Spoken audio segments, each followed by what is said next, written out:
pessoal, muito bom dia. Aqui quem fala é Nicolas Farto, especialista em renda variável pela Vertic Invest, falando para o nosso Morning Call de hoje, terça-feira, dia 2 de maio de 2023. E agora pela manhã, os futuros lá nos Estados Unidos e as bolsas na Europa estão operando com viés de queda, enquanto o fechamento na Ásia ficou mais positivo na sessão de hoje. O fechamento asiático ficou positivo na maior parte das bolsas, com destaque para a decisão de juros do Banco Central da Austrália, que surpreendeu e elevou a taxa de juros do país em 0,25%, informando que a inflação por lá ainda está muito alta. A maior parte do mercado estava esperando manutenção na taxa de juros do Banco Central da Austrália, e essa decisão, portanto, surpreende em uma semana importante, que a gente vai ter decisão de juros nos Estados Unidos, na Europa e aqui no Brasil também. Falando de Europa, a semana passada fechou sem direção única para as bolsas por lá.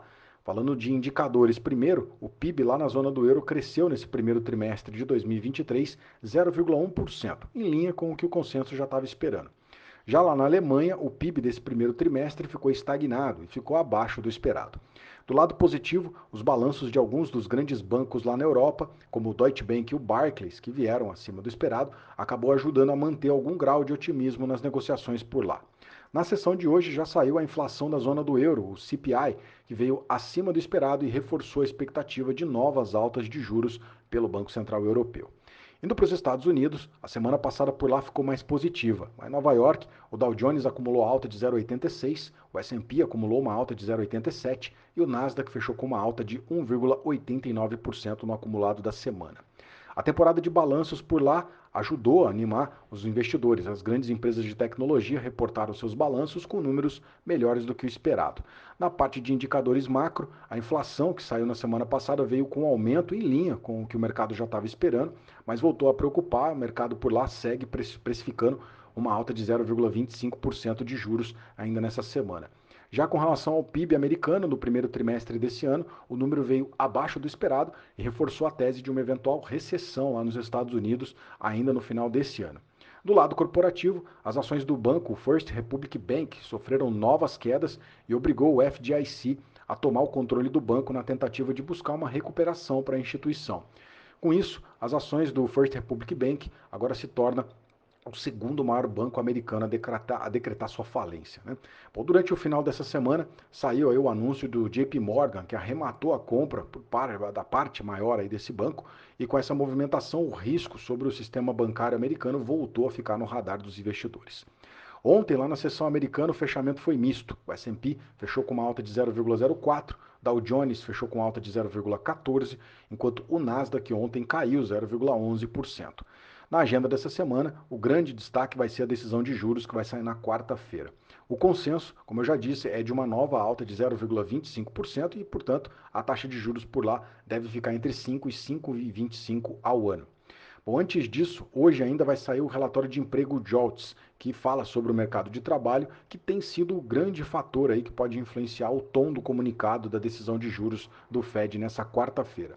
Já no final dessa semana, na sexta-feira, sai o relatório mais importante sobre o mercado de trabalho americano, o payroll. A expectativa é de 180 mil vagas de emprego que tenham sido criadas nessa última leitura. E se o número vier muito diferente disso, pode fazer com que o mercado seja obrigado a ajustar suas expectativas de juros para as próximas reuniões. Atualizando agora os índices aqui, o S&P está caindo 0,17%, o Eurostock 600 está caindo 0,18%, o FTSE lá em Londres está caindo 0,04% agora. Lá na Ásia, o Japão fechou com uma alta no Nikkei de 0,12% e na China o Xangai fechou com alta de 1,14%. O índice de mercados emergentes está caindo 0,33%, o DXY, dólar index, está subindo 0,15% agora. Juros de 10 anos dos Estados Unidos, queda de 1,07%, cotado a 3,53% no anual. Índice de commodities da Bloomberg está no 0 a 0, enquanto o petróleo está caindo nessa manhã. O WTI está caindo 0,57%, está cotado a 75 dólares e 25 centavos o barril, enquanto o petróleo Brent está caindo 0,49%, está cotado a 78 dólares e 94 centavos o barril.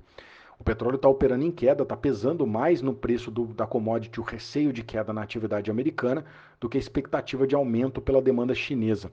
Hoje ainda vão sair também informações sobre os estoques de petróleo lá dos Estados Unidos, o que pode acabar fazendo o preço. O minério de ferro fechou com queda nessa madrugada lá na China. Em Dalian, o minério caiu 0,97% nessa madrugada e fechou cotado aos 103 dólares e 31 centavos a tonelada. Essa informação é importante para quem opera aqui no Brasil, principalmente para os investidores do setor de mineração e siderurgia. Bom, o universo de criptoativos, sentindo aí a expectativa de juros lá nos Estados Unidos, opera com queda nas últimas 24 horas. Bitcoin caindo 1,9%, está cotado a 27.980 dólares. Já o Ethereum cai 1% agora e está cotado a 1.830 dólares. Vindo para o Brasil, Ibovespa semana passada fechou com leve alta de 0,06, ficou cotado aos 104.432 dólares. O dólar por aqui fechou com queda de 1,22%. Moeda americana ficou abaixo dos R$ 5,00, cotada a R$ 4,99. Na parte de indicadores, por aqui destaque para a inflação, o IPCA 15, que veio abaixo do esperado, apesar de, olhando para o núcleo desse número, né, ali a gente viu ainda uma aceleração maior. Agora, de qualquer maneira, como o número como um todo veio abaixo do esperado, isso trouxe um certo nível de otimismo por aqui. Já sobre a atividade econômica local, a gente teve o IBC-BR na semana passada, que funciona como uma prévia do nosso PIB e veio com um crescimento acima do esperado. Apesar do sinal mais positivo para o crescimento econômico local, os dados aí estão sugerindo que a gente deve ter uma queda na atividade nas próximas leituras, nos próximos meses. Do lado corporativo, a nossa temporada de resultados por aqui tem sido mista. O destaque aqui para o setor de commodities está sentindo bastante os impactos da expectativa de queda na atividade global. Do lado positivo, destaque para a 3R Petróleo, que publicou um balanço bem positivo na semana passada, assim como também a Cielo, que também trouxe um balanço com números melhores do que o esperado. Já do lado do setor de mineração e siderurgia, destaque para a queda das ações da Vale, que, como eu comentei, tem sentido bastante o impacto da queda do minério de ferro lá no mercado asiático. Ontem, com o mercado fechado por aqui, os ativos brasileiros negociados lá nos Estados Unidos tiveram dia de queda. O índice Brasil Titans, que reúne aí as principais ADRs nacionais que são negociadas lá em Nova York, caiu ontem 0,88%. Já o EWZ, que é um índice que busca replicar o Ibovespa lá fora, também fechou com queda de 0,81%. Bom, para a gente fechar, essa semana a gente também tem destaque de juros por aqui na quarta-feira. Então, quarta-feira vai ser aquela que nós chamamos de super quarta. Na visão do time de research aqui da XP, ainda não tivemos sinalizações de quedas nas expectativas de inflação. Portanto, na visão deles, o Banco Central deve manter a taxa Selic no patamar atual de 13,75. Porém, o mais importante sobre esse anúncio deve ser o tom do comunicado, que pode sinalizar para uma queda na taxa Selic nas próximas reuniões, ou pode ser mais duro e pode sinalizar manutenção na taxa por um nível aí, por esse nível de 3,75 por um tempo maior, o que, claro, faria as expectativas por aqui ficarem mais pessimistas. Bom, é importante então a gente acompanhar na quarta-feira aí vários indicadores para a gente ficar de olho. Bem, esses foram os destaques que eu separei, eu agradeço sua companhia nessa manhã, te desejo um excelente dia, um grande abraço, valeu e até amanhã.